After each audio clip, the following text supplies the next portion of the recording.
Yesus amatan gar waaqayyummaa isaatti ol ba'eera gubbaa jira. Waa waaqayyummaa sin gaafanne waaqayyummaa fi maalummaa namummaa uumaa kanneen sin gaafanne. Eenyu bira si jira sin jedhe eenyuun kadhataa sin jedhe.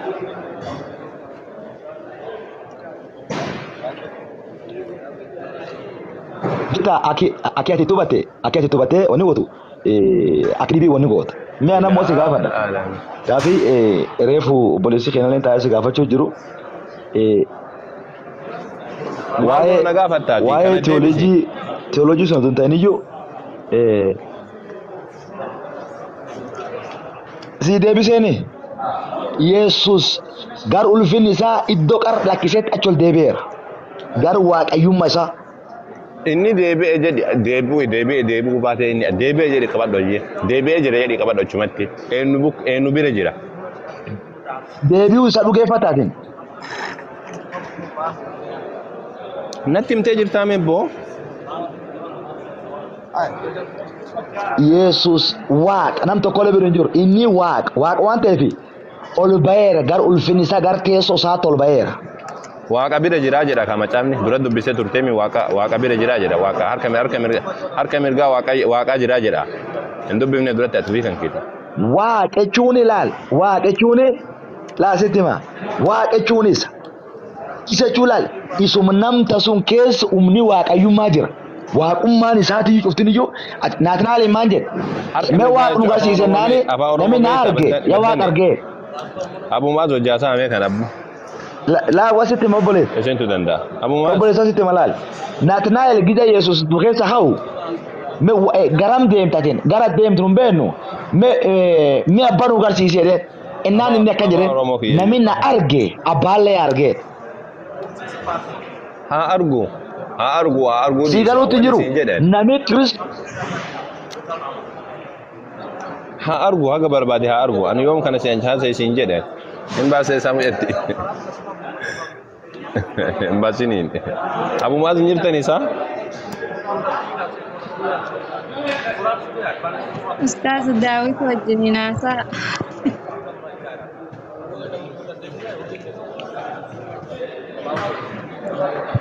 Abumaas illee miliqe. Saatiin natti gaheetiin jira nama tokko jorseensis mee eenyu jira jira.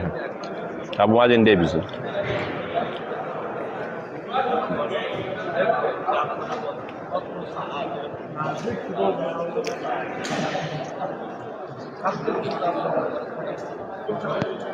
Hojjaasaa maraata san deebisii fi Abumaas korkorsani.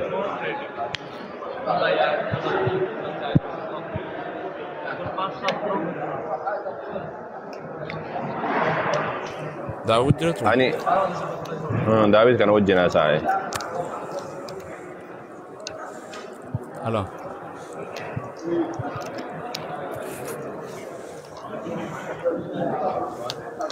Abiyyaan kun afaan keenya dhaga'uu jira moo afaan kan biraa haasa'u? Maal beekan? Inni wanni jedhu Yesuus kun waaqa jedhee. No, isaanii miti. Maraata jechuun miti. It's okay. Listen, it's okay. Baga deebite. Abshii dhiifamaayyee yoo si wanna jedhe nuti akkasuma jennee waliin taphanna ijoollee wajjin sanumaaf. Jechuun maraata miti ani nam normaali nam wongelaa haasa'u nam wongelaati garuu yoo akkas nama jedhan xiqqoo namatti hin tolle. Inni asitti hima. Dhiifama. Inni asitti himu. Namuma sirriidhaan kamiinuu jedhamu maraata. Okay, rakkoon qabu eebbifame. Wanni asitti himu waan tokko isatti hima eegame. Naatinaa'el giza Yesus dukeessa hau. Naatinaa'el yoonni Yesus dukeessa hau. Ergamtoota tokko mul'ise naani inni an ol deemaa jedhee. An ol deemaa deebee dhufee achi san geessinne naani gara ati deemtu hin beennu ati ees deemte naani mi abbaa nu garsiisi jedheen. Innaa Yesuus Kiristoos diideessa achitti namni na arge abbaallee arge jedheen. Gartee waaqayyummaa isaa akka dhuguma waaqa ta'e Yesuus Kiristoos armatti mul'isee jechuudha. Namni na arge abbaallee arge jedheen. Tun dubbi dhumattee jechuudha. Kanaaf Yesuus Kiristoos dhuguma waaqa Yesuus Kiristoos dhuguma waaqa. Maaliif jennaani eessatti ani waaqa jedhe afaan isaa irraayyuu inni yaa'u dubbate. Argite namni na arge namni arge jechuun ani Fuula sun dubbisee beektaa? Dhala dubbise yeroo baay'een dubbise waaqa jechuu miti daayirektii sababii dhaggeeffadhu waan dubbii wangeela kana keessatti laal waaqayyo abbaa waaqayyo ilmaa waaqayyo afur qulqullootiin sadaan waaqa tokkochaa ta'e. Kanaaf naatinaal waan hin jedheen abbaa nu garsiisee jedhee. Wangeela sadeen waaqa tokkotti illee hin jiru abbuyya sadeen waaqa tokko ilma afur qulqulluu eenyu sadeen waaqa tokko kan jedhamu illee hin jiru. Okay maqaa waan cuuphaadha kun waaqa hin jiru fidi sadeen waaqa tokko hin jiru waan siin jedhu waan irra amma dubbistan sana waaqa gara waaqaa eegool bahe Yesuus waaqummaan jira moo namummaan jira ma foon waaqaa uffatee addunyaa irratti waaqa guutu nama guutu waaqa irratti waaqummaan jira moo namaasi waaqaasi waaqi guutu kanne waaqi guutu fidi ragaa bring the proof Kolosai lam lakkoofsa galgubaata kan jedha. Dubbis. Wanti akkanaatiif qixxoomi waaqa cufti na dhageeffadhu. Wanti akkanaatiif qixxoomi waaqa cufti nafuma Kiristoo jira. Keessa jira miti amma abbaa keessa namni hin jira abbaa waaqarra isaa jiru sana in the father namummaan keessa hin jirti. Okay. Abbaa sana abbaa keessa namummaan hin jirti. Abbaa keessa Yesuus Kiristoos maal jedha? Hayyi mul'ateen nafaan mul'atee miti. Dhagee suuta waliin deemna. Yesuustu nam guutu waaqa guutu. Abbaan waaqa guutu malee nam guutu miti. Abbaan namummaan qabu miti. Yes or no? Abbaan waaqa guutuudha. Abbaan waaqa guutu nam guutu miti. Abbaan namummaan qabu fayyisaa. Fully God. Abbaan ammoo nafuma Kiristoo keessaa mul'ata. Waaqummaan isa cuftiniyyuu. Okay. Abbaan nam guutuu miti waaqa guutu. Yesuus Kiristoos nama guutus waaqa guutus. Eega gara waaqayyooti tolbee Yesuus Kiristoos nama guutuu moo waaqa guutuu moo nam guutus waaqa guutus hin jira. Waaqa guutuu eegi gubbaa tolbee. Figure ragaanaa kan. Bring the proof.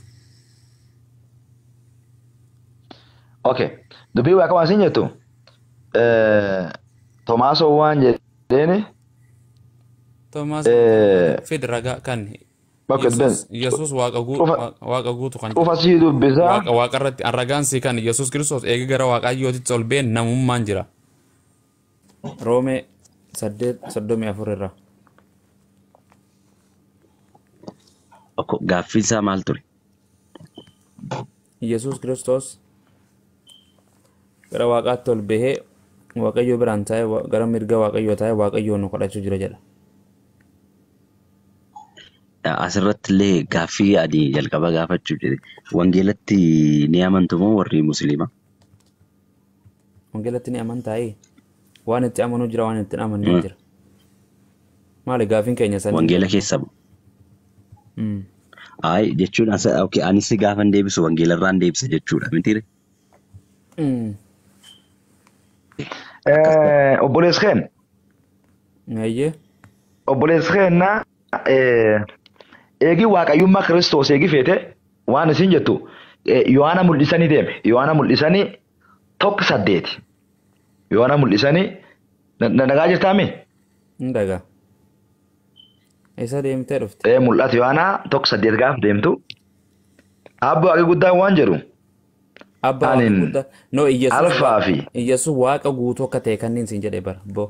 Abbaan waan jedhee miti Yesuus waaqa guutuu. Alfaa fi Omeegaa.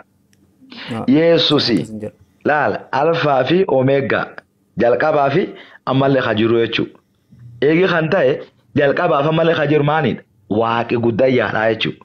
Yesuusis kana. Waaqayyummaan isaa asiinu diidatti sii mul'atte itti dhugeeffachuu dandeetta. Daawwiti hundi muutuuf. Tole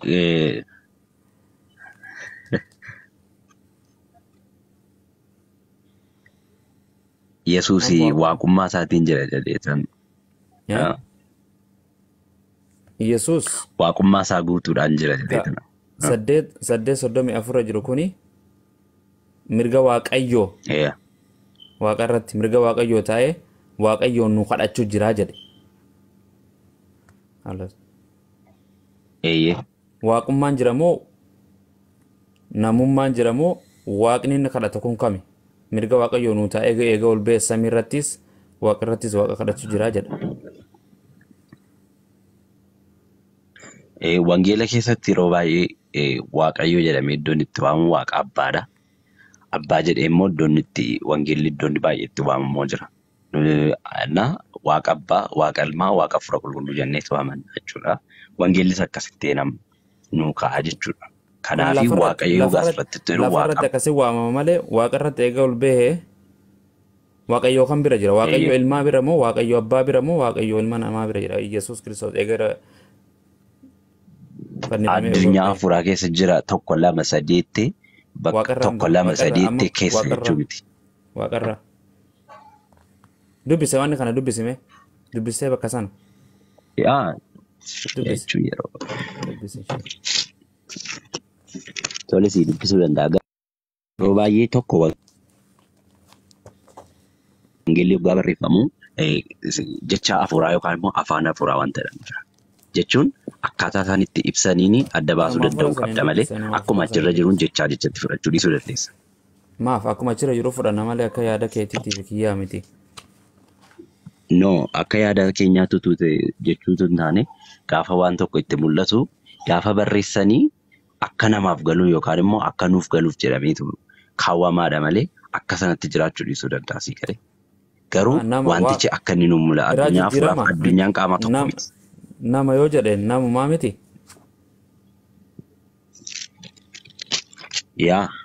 Nama yoo jedhe waaqumaa miti. Nama garuu gaafa jedhamu ati mataan kee hafuura qabda, lubbuu qabda, foon qabda. Galee nama garuu tokko ati garuu tokko yoo taate illee hafuura, foonii fi lubbuu qabda. Galee. Maarree Yesuusoo lubbuu fi hafuurri kee garuu eessa akka jiru? Hin qabu Yesuus. No, ati amma hafuura kee natti agarsiisuu dandeessaa? Wayii lubbuu kee natti agarsiisuu dandeessaa? Yookaan lafa inni jiru akka inni itti taa'aa jiru maal akka inni fakkaatu? Taa'u miti waan wangeelli akkaataa wangeelli nu ibsa jala deemna dhiisemma yaada biraa keessaaf hin galchinu. Kanaa dubbisnu jechuun asirraa jechuun waaqa irratti. Lakki ka'aati jechuun fakkeenyaaf gaafa waa walii ibsinu jechichuma duwwaa keessaa fuunee dubbannatu hin taane guutummaa jechichaa guutummaa guututti haasa'uu danda'u qaba. Malee isa amma fakkeenyaaf irratti haasa'uu barbaaddu duwwaa irratti haasa'uu hin danda'u. Akkamitti akka inni dhufe isa akka inni dhufe akkamitti maal jechuu akka inni barbaadu. Daawwii tokko dubbisi akkaafi akkasii hiikoo biraatti kan nu dandeenyu afaan Oromootti jiraami afaan Oromoo waanuma jiru san dubbinu malee hiikoo biraatti kan hiikoo jechuun Amaariffa yoo jijjiirre hiikoo translation jedhama hiikoo jedhama malee hiikootti kan nu dandeessu wangeelatti dubbisa akkuma jirutti ittiin dabaluu hin hir'isnu. Tole ishi meeqa 8:34. 8:34.